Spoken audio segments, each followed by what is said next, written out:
These behaviors help keep our whales active and engaged. You know, SeaWorld's killer whales have inspired generations to care about our natural world. We're excited to share their story with all of you here today. Killer whales are the ocean's top predator.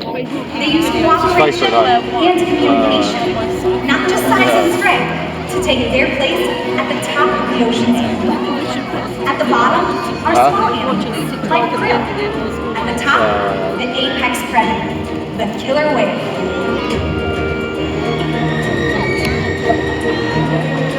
Killer whales are as big as a bus, faster than an Olympic swimmer, high flying and powerful. We'll see all of that today and more. These and other behaviors provide an environment full of enrichment. We spend days, weeks, months, and years building relationships with our whales. This creates trust, and that allows us to do some amazing things. For example, when you visit the doctor, you present your arm to draw blood, or step on the scale to see how much you weigh. It's much the same with our whales.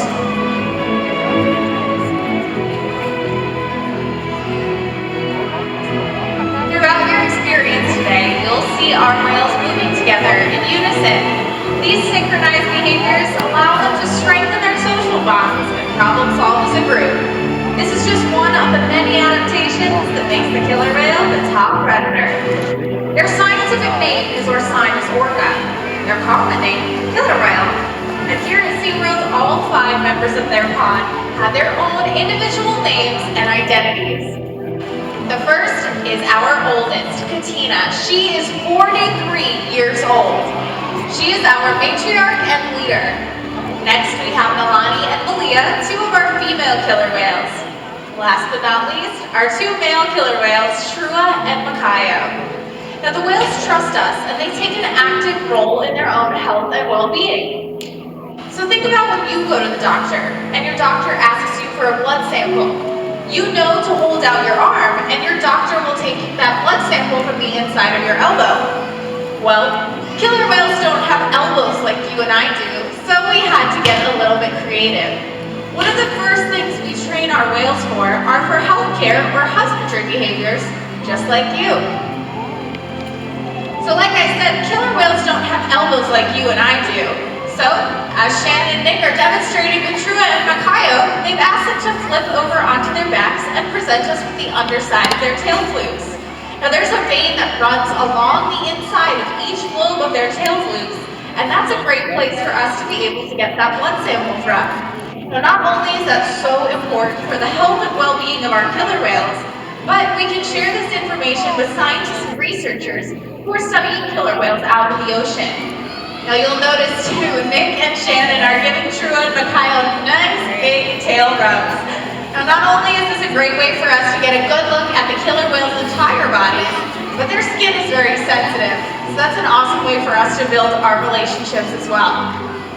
Now another important diagnostic tool not only are taking those blood samples, but of course are weighing our killer whales to make sure they're staying healthy. So in one of our adjacent pools, we have a killer whale size scale that we've trained them to slide all the way up onto, just as we're simulating for you right here at our slide out. Well, Trua and Makayo have slid their entire bodies up onto our slide out. But you'll notice from their dorsal fin all the way down to their tail flukes is a very powerful muscle called their peduncle.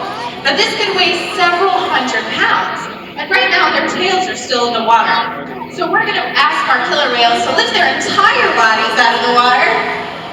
And just like this is how Trua and Makayo would properly weigh themselves. Now not only is this so important for their health, but you might see this over the course of our presentation today, and know that it's one of the most critical behaviors that we teach our animals to do. Now we weigh our younger whales to make sure they're growing properly, and our older killer whales to make sure they're maintaining a healthy weight. And the care isn't just physical. Mental stimulation and play are vital, and we surprise and engage with our whales at every opportunity. Play is how killer whales teach their young to hunt, and for the adults, play is important too. It seems that they just enjoy having fun. Making time for play is an important part of life for killer whales, and for us. Well, hi everyone. I'm over on the left-hand side of the pool. I'm joined by my friend Annalise, all the way from Maine. Well, Annalise, do you like to play? Yeah, so do I. Well, observational learning and mimicry play an important part of the killer whale's lives. And from the moment they're born, they'll learn by watching other